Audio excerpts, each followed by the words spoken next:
Hello everyone, my name is Ishan Tripathi and I welcome you to E pedagogue. आज हम करने जा रहे हैं अपने लास्ट चैप्टर के क्वेश्चन आंसर्स, जो है क्लास 8 ज्योग्राफी, और चैप्टर का नाम है human resources. So let's get into the first question. सबसे पहला क्वेश्चन है, why are people considered a resource? So इंसानों को सबसे इंपॉर्टेंट रिसोर्स या लोगों को रिसोर्स क्यों माना जाता है?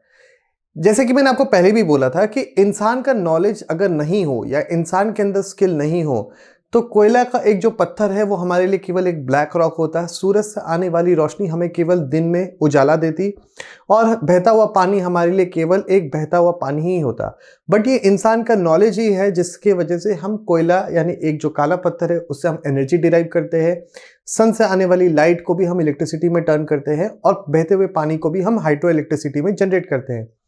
इसलिए इंसानों को बहुत ही इंपॉर्टेंट रिसोर्स माना जाता है, क्योंकि हर वो चीज जो आज इंसान यूज कर पाता है उसको एक ऑब्जेक्ट, सिंपल ऑब्जेक्ट से रिसोर्स में कन्वर्ट करने के लिए इंसान के स्किल और नॉलेज का ही एप्लीकेशन लगता है।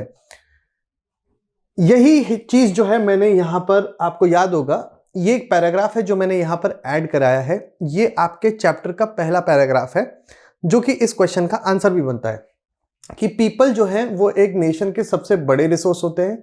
नेचर की बाउंड्री तभी सिग्निफिकेंट हो पाती है जब लोगों को पता चले कि वो यूजफुल है, और ये पीपल ही हैं जिनकी डिमांड्स और एबिलिटीज किसी भी चीज को टर्न करती है इनटू रिसोर्सेज। इसलिए ह्यूमन रिसोर्स को हम अल्टीमेट रिसोर्स कहते हैं, और अगर हम चाहते हैं कि वो अल्टीमेट रिसोर्स अच्छे से काम करे तो उसके लिए बहुत जरूरी है कि वो हेल्दी रहे, एजुकेटेड रहे और मोटिवेटेड रहे। ये एक बेहतर रिसोर्स की तरह काम कर सकते हैं। Let's see the second question. What are the causes for the uneven distribution of population in the world? मैंने आपसे ये कहा था कि जैसे बाकी नॉर्मल रिसोर्सेज जो हमने इससे पहले पढ़ा था, या इनफैक्ट चैप्टर 1 में पढ़ा था, कि resources are not evenly distributed. For example, अगर हम वाटर की बात करें, water is a resource and it's not evenly distributed all across the globe. If we talk about gold, if we talk about petroleum, so these are the resources. These are the resources because they satisfy our needs and they are not evenly distributed. You can find कि ज़्यादातर तेल जो है क्या बोलते हैं, Arabian peninsula वाला जो एरिया है वहाँ पे मिलेगा, साउथ अमेरिका पेनिनसुला में मिलेगा, इसके अलावा रशिया में मिलेगा, यूएस में मिलेगा, बट इंडिया में आपको तेल उतना नहीं मिलेगा, राइट? ऐसे ही जो बाकी रिसोर्स है वो इवनली डिस्ट्रीब्यूटेड नहीं है। बिल्कुल उसी तरीके से ह्यूमन बीइंग्स भी इवनली डिस्ट्रीब्यूटेड नहीं है। सवाल उठता है क्यों? हमने ये देखा था कि जो लोअर लैटिट्यूड में कंट्रीज हैं, they are providing the favourable conditions to live, right? जैसे फर्टाइल, वहां मिट्टी होती, फर्टाइल होती है, इसके अलावा प्लेन एरिया रहते हैं, इसके अलावा क्या बोलते हैं, व्हाट डू वी से, टेम्परेचर जो है वो काफी ज्यादा मॉडरेट रहता है, राइट? तो इंसानों को जो है क्या चाहिए होता है, एक थोड़ा कंफर्ट जोन होता है जहां पर बेहतर टेम्परेचर रहता है, जहां फर्टाइल लैंड रहता है, जहां एग्रीकल्चरल अपॉर्चुनिटीज जो है बेहतर तरीके से मिलने की उम्मीद रहती है, तो इंसान वहां पे रहने की कोशिश करता है। जैसे फॉर एग्जाम्पल, अगर if one has to choose between mountains and planes, one will definitely choose planes. If one has to choose lower latitude और higher latitude, people will always try to choose lower latitude. क्यों? क्योंकि वहां पे temperature आसान रहता है। So these all are the factors that influence the distribution of human population. Rural areas में ज्यादा रहना पसंद करता है या अर्बन एरियाज में? ऑफकोर्स अर्बन एरियाज में। क्यों? क्योंकि अर्बन एरियाज उनको वो सारी फैसिलिटी, अपॉर्चुनिटी प्रोवाइड करती है। इसीलिए ये जो ह्यूमन रिसोर्स है, they are not evenly distributed, they are unevenly distributed, depending on कि कहां फेवरेबल कंडीशन है वहां पर वो ज्यादातर रहना पसंद करेंगे। So that is it. ये पैराग्राफ जो है वो बताता है हमारे को why they are not evenly distributed. Third question is, the world's population has grown very rapidly. Why? अब मैंने आपको बताया था कि किस तरीके से 1800 तक 1 बिलियन पॉपुलेशन थी, कैसे 150 साल के अंदर यानी 1800 1950 के बीच में कैसे ये पॉपुलेशन 1 से 3 बिलियन हो जाती है। फिर मैंने आपको ये भी बताया था कैसे ये पॉपुलेशन का एक्सप्लोजन होता है, और कैसे 1950 से लेके 1999 यानी 50 साल के डिफरेंस के अंदर ये जो पॉपुलेशन है वो 3 बिलियन से 6 बिलियन पहुंच जाती है। इसके पीछे मैंने आपको ये कारण बताए थे कि पहले उतना एग्रीकल्चरल एक्टिविटीज़ नहीं हो पाती थी, उतना प्रोडक्शन नहीं हो पाता था, बहुत सारे लोग खाने की वजह से मर जाते हैं। फिर मैंने आपको ये बताया था कि पहले डेथ रेट बहुत ज़्यादा हाई होती थी, जो भी न्यूबॉर्न होते थे या जो भी थोड़े बूढ़े हो जाते थे वो मर जाते थे। क्यों मर जाते थे? क्योंकि हेल्थ केयर फैसिलिटीज़ इतनी अच्छी नहीं होती थी, इतने अच्छे इम्यूनाइजेशन प्रोग्राम्स नहीं हुआ करते थे। धीरे धीरे करके क्या हुआ, धीरे धीरे करके हेल्थ केयर फैसिलिटीज़ अच्छी हुई, धीरे धीरे करके एग्रीकल्चर प्रोडक्शन ज़्यादा हुआ, लोगों को खाना मिलना, पर्याप्त खाना मिलना शुरू हुआ, जिसकी वजह से लोगों की इम्यूनिटी बिल्ड हुई, लोगों को भूखमरी से मरना नहीं पड़ा। हेल्थ केयर फैसिलिटीज़ अच्छी होती हैं, खाना अच्छा मिलता है, अच्छा क्या मिलता है, पर्याप्त खाना मिलता है, और वहाँ इन सब के वजह से क्या होता है, डेथ रेट कम हो जाता है। बट हाँ, बर्थ रेट जो है बहुत सारे समय तक, मतलब इनफैक्ट 2000 के टाइम तक ही 2000 तो नहीं कहेंगे, 1980s तक जो बर्थ रेट पहले बहुत हाई होता था, अभी भी वो 1980s तक हाई बर्थ रेट होता रहा। बट जो डेथ रेट पहले होता था उतना हाई डेथ रेट नहीं हुआ, डेथ रेट काफी लो हो गया। पहले हाई बर्थ रेट होता था, हाई डेथ रेट होता था, जिसके वजह से धीरे धीरे करके पॉपुलेशन बढ़ रही थी। बट उसके बाद 1980s के बाद क्या होता है, बर्थ रेट के टाइम के आसपास क्या होता है, हाई बर्थ रेट तो रहता ही है, पॉपुलेशन वैसे ही ग्रो कर रही थी, मतलब बर्थ रेट काफी ज्यादा हो रहा था, पर डेथ रेट में काफी ज्यादा कमी आ गई because of the improvement in these factors that I just told you. इसकी वजह से ह्यूमन पॉपुलेशन काफी ज्यादा ग्रो कर गई। इसके बाद चौथा क्या बोला, discuss the role of any two factors influencing the population change.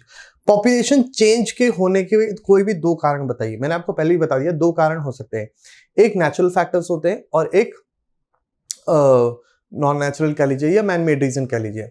Natural factors में दो चीजें हो सकती हैं, एक बर्थ रेट, डेथ रेट, और दूसरी तरफ दूसरा फैक्टर कौन सा होगा जो नेचुरल नहीं है, वो है माइग्रेशन। जितने लोग ज्यादा किसी भी देश के अंदर या किसी भी एरिया के अंदर आएंगे, यानी इमिग्रेशन होगा, IMM तो IGRATION इमिग्रेशन, तो उतना उस देश की पॉपुलेशन बढ़ेगी। अगर उस देश से या उस एरिया से लोग एमिग्रेट कर रहे हैं, मतलब बाहर जा रहे हैं, तो उस देश की पॉपुलेशन घटेगी। अगर किसी देश में या किसी एरिया में बर्थ रेट बहुत ज्यादा है डेथ रेट से, तो वहां पॉपुलेशन बढ़ेगी। अगर कहीं पर डेथ रेट बहुत ज्यादा है बर्थ रेट से, तो वहां पे पॉपुलेशन घटेगी। As simple as that. What is meant by population composition? Population composition का मतलब क्या है, मैंने आपको पहले ही बताया था। पॉपुलेशन कंपोजिशन का मतलब है जब आप पॉपुलेशन को पढ़ते हैं कि एक एज ग्रुप में कितने मेल हैं, कितने फीमेल हैं, मतलब आप पॉपुलेशन की जब स्टडी करते हैं ना, उसी को हम बोलते हैं पॉपुलेशन कंपोजिशन। फॉर एग्जांपल आप पढ़ते हैं कि एक पर्टिकुलर सेक्टर में काम करने वाले लोगों की संख्या कितनी है। हमें यह तो पता है कि हमारी पॉपुलेशन 1.3 बिलियन है, पर इस 1.3 बिलियन पॉपुलेशन में कितने लोग पढ़े लिखे हैं, कितने लोग पढ़े लिखे नहीं हैं, किस एज ग्रुप में कितने लोग हैं, 0 to 10 में कितने हैं, 10 to 20 में कितने हैं, राइट। इसके अलावा कितने मेल हैं, कितने फीमेल हैं, ये सब आप पॉपुलेशन को पता चल गया आपको कि 1.3 बिलियन है। मगर पॉपुलेशन की स्टडी को हम पॉपुलेशन कंपोजिशन कहते हैं, जिसमें आप अलग अलग चीजें देख सकते हैं, जैसे कि एज ग्रुप्स, जैसे कि लिटरेसी लेवल, जैसे कि क्या बोलते हैं जेंडर, ये सारी चीजें किसके अंदर आ जाती है, पॉपुलेशन कंपोजिशन के अंदर आ जाती है। Let's look at the next question. What are the population pyramid, what is population pyramid, how do they help in understanding about the population of a country? मैंने आपको पहले ही बताया था, पॉपुलेशन पिरामिड और कुछ नहीं बल्कि एक ग्राफिकल रिप्रेजेंटेशन है, जिसमें हम एज और जेंडर को दिखाते हैं ऑन अ ग्राफ, राइट। बताते हैं कि कौन से एज ग्रुप में कितने लोग हैं, कितने किस जेंडर के हैं, उसी को हम पॉपुलेशन पिरामिड कहते हैं। कुछ पॉपुलेशन पिरामिड ऐसे बन रहा था, अगर आपको याद हो तो, ऐसे करके, याद है आपको, इस तरफ ये था, इस तरफ ये था, ये बता रहा था कि मेल और फीमेल। पिरामिड जरूरी नहीं ऐसा ही बने, पिरामिड का शेप अलग अलग हो सकता था। ये ऐसे करके एज ग्रुप हुआ करते थे, अगर आपको याद हो तो, ये एज ग्रुप होते थे, ये मेल टू फीमेल ये होता था, यहाँ पे मेल होते थे, यहाँ फीमेल होते थे, ये 0 to 10 होता था, ये 10 to 20 होता था, ये तो था। इनफैक्ट इस क्वेश्चन का आंसर आपको आगे एमसीक्यू में भी मिलेगा, देखते हैं कैसे। Which does the term population distribution refers to? ये देखिए एक और क्वेश्चन आ गया, जो हमने पहले क्वेश्चन किया था उसी का अब एमसीक्यू फॉर्म आया कि पॉपुलेशन डिस्ट्रीब्यूशन का मतलब क्या होता है, मतलब कैसे लोग स्प्रेड हैं ओवर एन एरिया, उसी को हम क्या बोलते हैं, पॉपुलेशन पिरामिड कहते हैं। जैसे कि क्या लिखा है, how population in a specific area changes over time. जी नहीं, पॉपुलेशन डिस्ट्रीब्यूशन इसको नहीं कहते। The number of people who die in a relation to the number of people born in a specified area. जी नहीं, ये भी नहीं होता। The way in which people are spread across a given area. बिल्कुल जी, यही होता है कि एक एरिया में लोगों की पॉपुलेशन तो है, मगर वो किस तरीके से, कहीं ज्यादा कहीं कम, कितनी, कहां, ये होता है पॉपुलेशन डिस्ट्रीब्यूशन। याद होगा आपको, हमने एक मैप पढ़ा था जिसमें पॉपुलेशन डिस्ट्रीब्यूशन देखा था। हमने देखा था कि किस तरीके से कि बिहार जो है सबसे ज्यादा हाई पॉपुलेशन डेंसिटी वाला एरिया है। बिहार हो गया, बंगाल हो गया, यूनियन टेरिटरी ऑफ दिल्ली हो गई, यहाँ पे पॉपुलेशन डेंसिटी काफी ज्यादा है। ये भी देखा था कि कैसे 5 स्टेट्स मिलके सबसे ज्यादा पॉपुलेटेड स्टेट्स बन जाते हैं, कैसे वो 50% पॉपुलेशन केवल 5 राज्यों के अंदर है। That is known as population distribution. Which are the 3 main factors that cause this population change? Population के चेंज होने का क्या कारण है, मैंने आपको बता दिया था। एक नेचुरल कारण होता है, एक मैनमेड कारण होता है। मैनमेड कारण में माइग्रेशन आता है, नेचुरल कारण में बर्थ रेट और डेथ रेट आ जाता है। क्या ये बर्थ, डेथ एंड मैरिज? नहीं जी, birth, death and migration. Okay, ये बिल्कुल ठीक है। बर्थ रेट, डेथ और माइग्रेशन, यही 3 रीजन हैं, जिसमें से ये दोनों जो है ना नेचुरल रीजन है और ये जो है वो मैनमेड रीजन है, राइट, पॉपुलेशन के चेंज होने का। Of course this is also not there. In 1999 the world population reach, मैंने आपको पहले ही बता दिया भाई, 1800 तक हमारे को ये मिल गया था, 1950 तक हमें ये मिल गया था, और 1999 तक हमारे को ये नंबर मिल गया था पूरी दुनिया का, 6 billion. What is a population pyramid? जैसे मैंने आपसे बताया था कि उस क्वेश्चन का आंसर आपके इस एमसीक्यू में है। क्या बोल रहा है? A graphical presentation of the age sex composition of a population. बिल्कुल जी, यही आंसर हमारा, कि ये बेसिकली ग्राफिकल प्रेजेंटेशन होती है जिसमें हम एज और सेक्स को डिनोट करते हैं, एज और जेंडर को डिनोट करते हैं।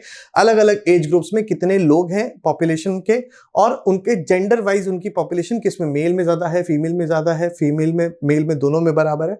ऐसे करके हम एक ग्राफिकल प्रेजेंटेशन बनाते थे, उसी को हम पॉपुलेशन पिरामिड कहते थे। अब हमारे को इस क्वेश्चन के अंदर, इसके अंदर कुछ वर्ड्स दे रखे हैं, इसके अंदर हमारे को उसको फिल इन करना है। क्या है ये? Complete the sentence below using some of the following words. ये है वो फॉलोइंग वर्ड्स, इनका यूज करते हुए हमारे को ये पूरा जो लाइंस है इसको कंप्लीट करना है। क्या है ये? When people are attracted to an area it becomes, जब एक एरिया काफी अट्रैक्ट करता है लोगों को, जैसे दिल्ली, मुंबई, क्योंकि यहां पर लोगों को पता है कि यहां पर बेहतर एम्प्लॉयमेंट की अपॉर्चुनिटीज हैं, तो जब लोग वहां पर आके रहने लगेंगे तो वो कैसा पॉपुलेटेड हो जाएगा? वो हो जाएगा डेंसली पॉपुलेटेड। क्योंकि पहले ये दिल्ली है, पहले लोग इतने लोग रहते थे, अचानक से यहां पर बहुत सारी फैक्ट्रीज और इंडस्ट्रीज आई, लोगों को समझ में आने लगा यहाँ पे जॉब मिलना थोड़ा आसान है, बेहतर जॉब भी मिल सकती है, प्रमोशन भी ज्यादा अच्छे से हो सकता है, इसलिए यहाँ के लोग, हर तरह के लोग यहाँ पर आके रहना शुरू हुए, राइट। और उसके बाद क्या हुआ? पॉपुलेशन डेंसिटी धीरे धीरे करके बढ़ना शुरू हो गई, तो ये क्या हो गया? ये डेंसली पॉपुलेटेड हो गया। फिर क्या होता है? Factors that influence this include, कौन कौन से फैक्टर्स जो है इंक्लूड करते हैं कि ये अट्रैक्टिव बन गया? तो क्लाइमेट, कौन सा क्लाइमेट भाई? Favourable climate. तो यहां पर क्लाइमेट कैसा होना चाहिए? फेवरेबल क्लाइमेट होना चाहिए। ओके। फिर गुड सप्लाईज ऑफ डैश, किस चीज का सप्लाई होना चाहिए अच्छा, कि ताकि वो जो है अच्छे तरीके से हो जाए? तो good supplies of natural resources. अगर अच्छा सप्लाई हुआ नेचुरल रिसोर्सेज का तो वहां पर इंडस्ट्री लगेगी, फैक्ट्री लगेगी, तभी तो वो अट्रैक्टिव बनेगा। रिसोर्सेस एंड डैश लैंड, कौन सा लैंड? Fertile land. अगर लैंड फर्टाइल हो, नेचुरल रिसोर्सेस की सप्लाई हो, फेवरेबल क्लाइमेट हो, तो कोई भी जगह जो है वो अट्रैक्टिव बन जाती है लोगों के लिए, और फिर लोग वहां पर आते हैं और वो जगह क्या बन जाती है? डेंसली पॉपुलेटेड हो जाती है। With this we complete the question answers of the last chapter of geography. I hope you like the session. अगर कोई दिक्कत परेशानी हो तो प्लीज कमेंट बॉक्स में डालिए, हम उसका सोल्यूशन आपको जरूर प्रोवाइड करेंगे। Till then, thank you so much and keep studying.